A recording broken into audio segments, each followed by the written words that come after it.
नमस्कार दोस्तों, स्वागत है हमारे चैनल पर। आज हम बात करेंगे एक बहुत ही महत्वपूर्ण सवाल पर। क्या डायबिटीज़ में, मधुमेह में, जैसे हम शुगर भी कहते हैं नॉर्मल भाषा में, तो उसमें हम दूध और दही ले सकते हैं या नहीं ले सकते? तो यह जानकारी हम कुछ स्टडीज़ के आधार पर बता रहे हैं। तो वीडियो को प्लीज़ अंत तक देखें, क्योंकि हम इसमें सारे मिथ्स और जो फैक्ट्स हैं दोनों जानेंगे। सबसे पहले अगर देखा जाए तो डायबिटीज़ क्या होता है, तो डायबिटीज़ में ब्लड शुगर लेवल बढ़ जाता है। खासकर टाइप 2 डायबिटीज़ में शरीर की इंसुलिन की क्षमता भी कम हो जाती है। तो ये हुआ डायबिटीज़। तो अगर हम बात करेंगे तो डायबिटीज़ में डेयरी प्रोडक्ट किस तरह लेने चाहिए, इस पर हम बात करने वाले हैं। दूध में क्या क्या न्यूट्रिएंट्स होते हैं, तो उसमें कैल्शियम, फैट, प्रोटीन, कार्बोहाइड्रेट जैसे न्यूट्रिएंट होते हैं जो हमारी बॉडी के लिए बहुत ही महत्वपूर्ण है। वैसे ही अगर दही के बारे में देखेंगे तो दही जो कि फर्मेंटेड डेयरी प्रोडक्ट्स है और उसमें प्रोबायोटिक्स होते हैं, यानी अच्छे बैक्टीरिया होते हैं जो हमारी गट हेल्थ को सुधारते हैं और उस पर असर डालते हैं। कुछ स्टडीज यह बताती है कि दही में मौजूद जैसे सर्टन कंपाउंड्स है, जैसे कि ग्लाइकोजेल और मिथाइल ग्लाइकोजेल से जो प्रोटीन ग्लाइकेशन हो सकता है, तो जिससे ऑक्सीडेटिव स्ट्रेस बढ़ता है और जो कि डायबिटीज़ में खराब प्रभाव डाल सकता है। इसका मतलब ये नहीं है कि दही खराब है, बाकी इसका प्रभाव पोर्शन साइज हम कितना लेते हैं उस पर डिपेंड करता है।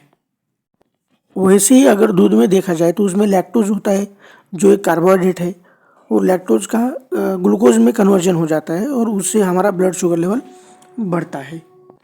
और हम अगर न्यूट्रिएंट्स की बात करें तो अडल्ट में कैल्शियम की रिक्वायरमेंट 1000 mg की कैल्शियम की रिक्वायरमेंट होती है। अगर हम हर दिन 2 से 3 गिलास दूध लेते हैं तो इससे 500 mg तक हमें कैल्शियम मिल सकता है।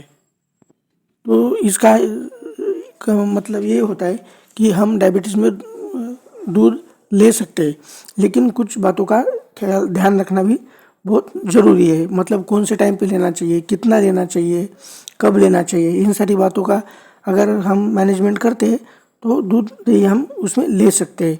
अब सारे दूध में देखा जाए तो फैट्स होता है, काउ मिल्क हो या बफेलो मिल्क हो, उनमें फैट होता ही है। तो कौन सा मिल्क लेना चाहिए हमें, तो उसमें 2 टाइप्स के मिल्क होते हैं। एक जो स्किम्ड मिल्क बोलते हैं उसे, और दूसरा होता है डबल टोन मिल्क।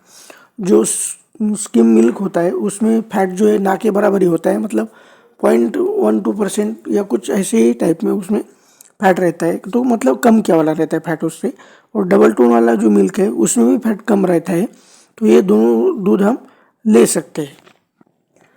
अगर कितना लेना चाहिए ये देखा जाए तो हमें कम से कम मिनिमम 500 ml लेना चाहिए, क्योंकि हमारी बॉडी के लिए हमारी बॉडी में कैल्शियम कम रहता है और इसकी वजह से हमारे बोन्स पे भी असर दिखता है। तो अब हम देखेंगे कि वो उसे कब लेना चाहिए। हम उसको दिन में 2-3 बार ले सकते हैं। उसमें क्या होता है, लैक्टोज होता है तो उसका कन्वर्जन शुगर में ग्लूकोज में हो जाता है और उससे हमारा ब्लड शुगर बढ़ता है। लेकिन हम अगर उसको खाने के साथ नहीं लेना चाहिए, क्योंकि खाने के साथ अगर लेंगे तो खाने में हम रोटी चावल लेते हैं और उसमें भी कार्बोहाइड्रेट रहता है, उसकी वजह से भी ग्लूकोज बढ़ता है, ब्लड शुगर बढ़ता है।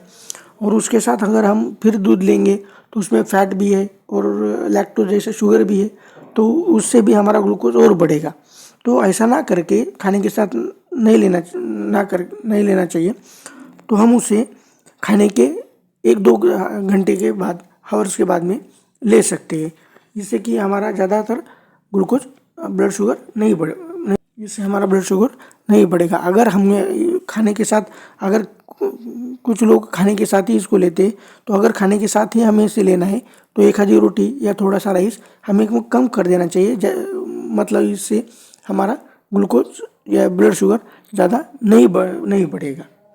तो अगर हम इन 3 बातों का ख्याल रखते हैं तो हम इसे ले सकते हैं। तो पहला इसमें क्या है कि कौन सा लेना चाहिए, तो इसमें स्किम मिल्क और डबल टोन मिल्क हम ले सकते हैं। कितना लेना चाहिए, तो 500 ml के आसपास लेना चाहिए। और कब लेना चाहिए तो दिन में 2-3 बार ले सकते हैं। खाने के साथ ट्राई करें कि खाने के साथ ना ले लें, 1-2 घंटे बाद हम ले लें। या और दही को चीनी के साथ भी नहीं लेना चाहिए, इससे भी हमारा शुगर बढ़ता है। बेहतर है कि आप लो फैट वाला जैसे स्किम मिल्क हो या डबल टोन मिल्क हो उसे ले लें। और टेक होम मैसेज ये है कि दूध और दही दोनों में पोषक तत्व होते हैं, तो हमारे स्वास्थ्य के लिए अच्छे हैं, मतलब अच्छे रहते हैं। तो अगर व्यक्तिगत सलाह के लिए अपने डॉक्टर या डायबिटोलॉजिस्ट से ज़रूर सलाह लें। अगर आपको जानकारी उपयोगी लगी हो तो लाइक, सब्सक्राइब और शेयर करें। अगर आपके पास कुछ डाउट्स है तो आप कमेंट में लिखिए, हम उसके जवाब देंगे। Thank you.